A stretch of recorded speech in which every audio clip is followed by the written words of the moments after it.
কি অবস্থা সবার? আশা করি তোমরা সবাই ভালো আছো। তো আজকে আমাদের 83 নম্বর ম্যাথটা কি বলা আছে একটু দেখি। দেখো এখানে কি লিখছে যে স্থির অবস্থান থেকে যাত্রা শুরু করে একটি বস্তু প্রথম সেকেন্ডে 2 মিটার দূরত্ব অতিক্রম করে। পরবর্তী 1 মিটার দূরত্ব অতিক্রম করতে বস্তুটির কত সময় লাগবে? তাহলে চলো আমরা প্রথমে ফর্মুলাটা ইউজ করি। যে আমরা কি জানি যে s is equal to u t plus half a t square, এটা আমরা জানি। আচ্ছা, কি বলছে যে স্থির অবস্থান থেকে যাত্রা শুরু করে প্রথম সেকেন্ডে 2 মিটার দূরত্ব অতিক্রম করে, তার মানে কি এই পোর্শনটুকু জিরো। তাহলে পরে আমরা লিখতে পারি two is equal to half into a into one square. ঠিক আছে, তো এখান থেকে আমরা কিসের মানটা পাবো বলো তো? এর মানটা পাবো। এর মানটা আমরা কত পাবো? 4 মিটার পার সেকেন্ড স্কোয়ার। এর মানটা আমরা পাবো 4 মিটার পার সেকেন্ড স্কোয়ার। এটা হলো ফার্স্ট কন্ডিশন। ঠিক আছে, এটা ছিল ফার্স্ট কন্ডিশন। এখন সেকেন্ড কন্ডিশন। সেকেন্ড কন্ডিশনে কি বলছে যে পরবর্তী 1 মিটার দূরত্ব অতিক্রম করতে আসলে তার কত সময় লাগবে। তো এই ক্ষেত্রে আমরা যদি প্রথম 2 মিটার এবং পরবর্তী 1 মিটার টোটাল চিন্তা করি, সেটার জন্য যদি আমরা s is equal to u t plus half a t square এই ফর্মুলাটা ইউজ করি, তাহলে দেখো তো এখানে কি দাঁড়ায়। তাহলে এস এর মান কি দাঁড়াবে? এখানে 2 + 1 ইজ ইকুয়াল টু, এটা আগের মতনই, এই টোটাল পোর্শনটুকু কি আমার জিরোই হবে, তাহলে হাফ এর মান কত দাঁড়াইছে? 4 × টি স্কোয়ার। ঠিক আছে, তো এখান থেকে যদি আমরা ক্যালকুলেশন করি তাহলে এখানে কি হবে? 3 × 3, সরি 3 × 3 না, এটা হচ্ছে 3 × 2। 3 × 2 divided by 4 equal to t square. তো এখান থেকে যদি টি এর মান ভ্যালুটা বের করি তাহলে কত আসে? √6 / 4 ইকুয়াল টু, এটা যদি ক্যালকুলেশন করো তাহলে এখানে আসবে 1.23 সেকেন্ড। 1.23 সেকেন্ড। ঠিক আছে, তাহলে আমরা কি বলতে পারি যে সুতরাং শেষ 1 মিটার অতিক্রম করতে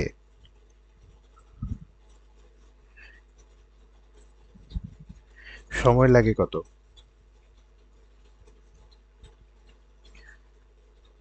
সময় লাগে হচ্ছে, দেখো 2 মিটার অতিক্রম করে কত প্রথম সেকেন্ডে, আমার টোটাল টাইম বেরিয়েছে কত? 1.23 সেকেন্ড। তাহলে এখান থেকে আমরা কি করবো? মাইনাস করবো 1.23 মাইনাস 1 সেকেন্ড। ঠিক আছে, তাহলে আমাদের শেষ 1 মিটার দূরত্ব অতিক্রম করতে সময় লাগে হচ্ছে 0.23 সেকেন্ড। ঠিক আছে, এটাই হচ্ছে আমাদের অ্যান্সার। তাহলে চলো আমাদের পরবর্তী ম্যাথটা কি বলছে। আমাদের 84 নম্বর ম্যাথ, যেটা হচ্ছে কুয়েট অ্যাডমিশন টেস্টে আসা। তো চলো দেখি এটা কি বলছে। যে একটি কণা সমতরণে চলে 5 সেকেন্ডে 7 মিটার দূরত্ব অতিক্রম করে এবং আরও কিছু দূর গিয়ে থেমে যায়।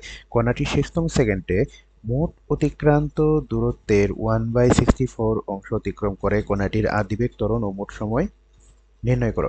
আমরা যখন সাধারণ তপন স্যারের বই সলভ করতেছিলাম তখন আমরা এই ম্যাথটা সেইখানে করেছি। ঠিক আছে, সো সেই ম্যাথটা যেহেতু এক জায়গায় করানো আছে, আমরা এখানে খুব শর্টে এই ম্যাথগুলো একটু লাস্ট রিভিশন দিয়ে যাব। ঠিক আছে, আচ্ছা, আমরা কি জানি যে কোনো তম সেকেন্ডে অতিক্রান্ত দূরত্বের ফর্মুলাটা হচ্ছে এসটিএইচ ইজ ইকুয়াল টু, কি লেখা যায় বলো তো? U plus half into a into 2t - 1। এটা আমরা লিখতে পারি না? আচ্ছা, এখন কি বলছে যে 5 সেকেন্ডে 7 মিটার দূরত্ব অতিক্রম করে। 5 সেকেন্ডে সে কি করে? 7 মিটার দূরত্ব অতিক্রম করে। তাহলে এই ফর্মুলা থেকে আমরা কি লিখতে পারি যে 7 is equal to u plus half into a 5 সেকেন্ডে, তাহলে কি হবে? 10 - 1। তাহলে এখান থেকে যে আমরা একটি ইকুয়েশন বের করতে পারি না, যে 7 is equal to u plus half into a into 9। তো এটাকে তুমি যদি সুন্দর করে লেখো বা একটু সাজায় লেখো তাহলে এখানে কি লেখা যায়? U plus 9/2 a is equal to 7। ঠিক আছে, এটাকে আমরা 1 নম্বর দিলাম। এটাকে আমরা কি করলাম? 1 নম্বর দিলাম। ঠিক আছে, আবার আমরা জানি কি যে v is equal to u plus a t. যেহেতু কিছু দূরকে থেমে যায়, তার মানে কি আলটিমেটলি এখানে কি ভি এর মানটাও কি জিরো। তাহলে এখান থেকে তুমি লিখতে পারো যে 0 is equal to u plus এটি।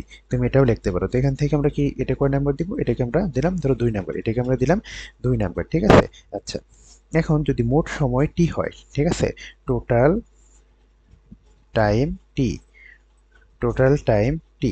তাহলে তুমি এখান থেকে একটা জিনিস ফর্মুলা আনতে পারো। কি বলছে দেখো, নিচের আমরা কন্ডিশনটা যদি দেখি যে কণাটি শেষতম সেকেন্ডে মোট অতিক্রান্ত দূরত্বের 1/64 অংশ অতিক্রম করে।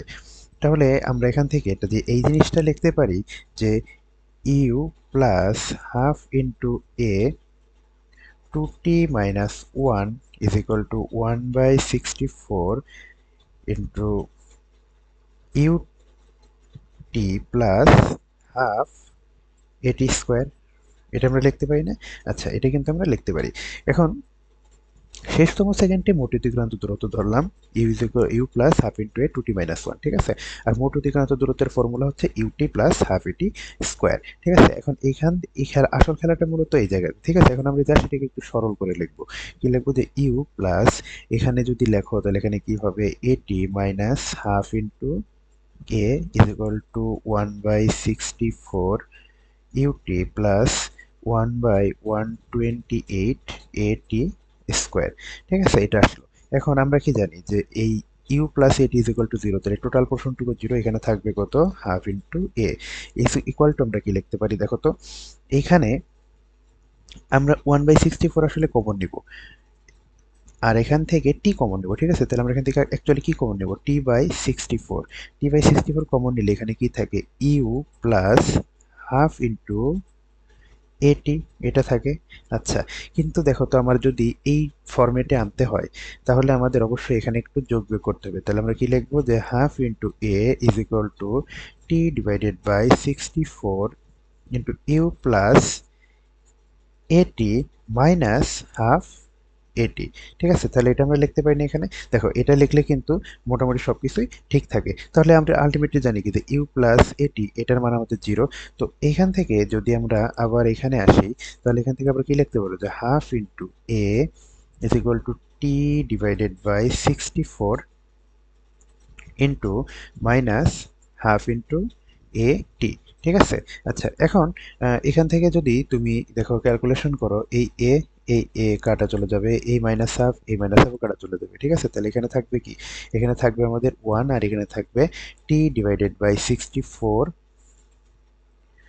Into T. তাহলে এখান থেকে আমরা কি লিখতে পারতেছি যে টি স্কোয়ার ইজ ইকুয়াল টু 64 বা টি ইজ ইকুয়াল টু 8, ঠিক আছে? টি ইজ ইকুয়াল টু 8। আবার এইখান থেকে দেখো, এই যে ইউ প্লাস 2 নং থেকে, এখন যদি আমরা 2 নং থেকে একটা জিনিস আনি, তাহলে এখান থেকে কি লিখতে পারবো যে u plus a t is equal to 0, বা এখানে তুমি কি লিখতে পারো যে u is equal to minus a t, এটা লেখা যায়। টি এর মান কত বাড়াইছে, 8, তাহলে এখান থেকে আমরা কি লিখতে পারি, -8 এ ইউ ইজ ইকুয়াল টু -8 এ, ঠিক আছে?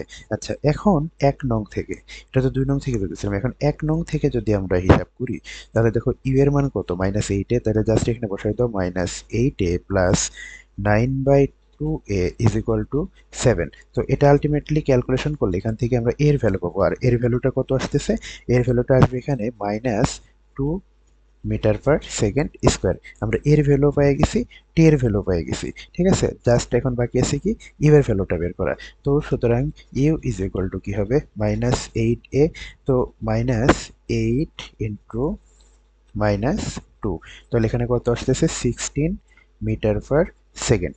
তাহলে দেখো, আমাদের কি কি বের করতে বলছিল, যে কণাটির আদিবেগ বের করো, কণাটির ত্বরণ বের করো এবং কণাটির মোট সময় নির্ণয় করো। আমরা কিন্তু আলটিমেটলি সব বের করে ফেললাম। আমরা টি বের করে ফেলছি, আমরা এ বের করে ফেলছি, আমরা ইও বের করে ফেলছি, ঠিক আছে? তাহলে ভাই আজকে এই পর্যন্তই। ধন্যবাদ সবাইকে।